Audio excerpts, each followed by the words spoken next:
I consider students to have a rational system, an emotional system, and a physical system.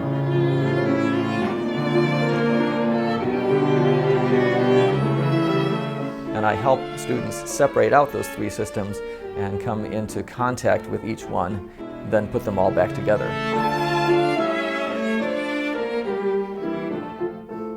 I have been at Oberlin about 10 years after an extensive performing and teaching career. I've played professionally with the Chicago Symphony Orchestra. I've done a lot of chamber music performing with great artists throughout my career, and I've had time as a freelance performer as well early in my career.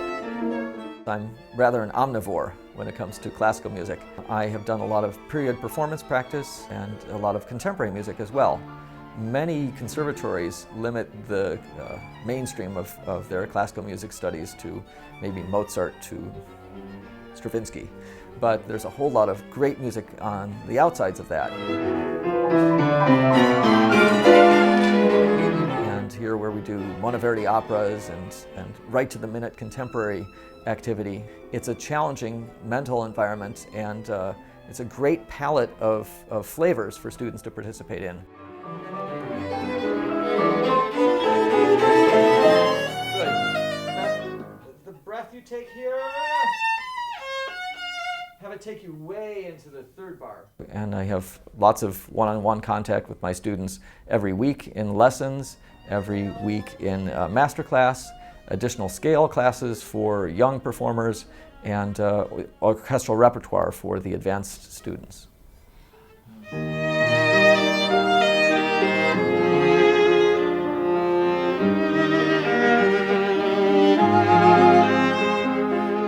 A student may be very strong with their ear, but may not have great physical feedback.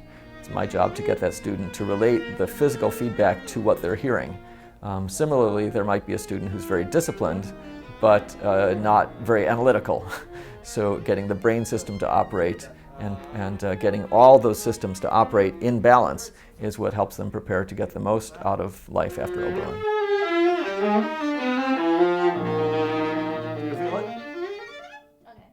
Some other places I've taught, very excellent schools, the students expected to be led by the faculty. Here, it's more of a dynamic interplay between student desires and motivation and faculty push. There's jewelry on every part of its body.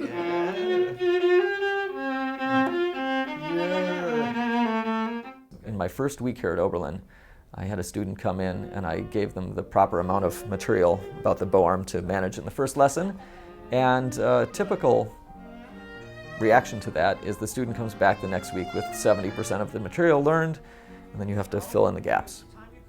Well, I was astonished the next week that this student had 100% of the material learned. And then I wasn't ready for this next thing where the student said, and because this was true, I thought the next two steps were B and C. And she was exactly right. So it's this kind of participation in the learning process that really makes it exciting to teach here. Both feet. That's better. Clear. Good. Nice pat. Reset.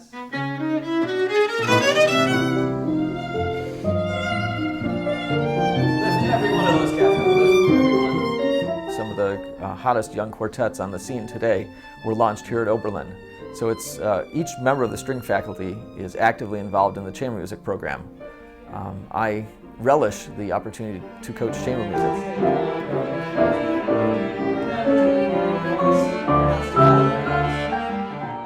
Oberlin students are known throughout the musical community for the way they continue to learn after Oberlin. And to me, that's the mark of an Oberlin education, is setting a platform for growth through, you only have 4 years of college, but you have 45 or 50 years of professional life after that. So I really love being able to do that for my students.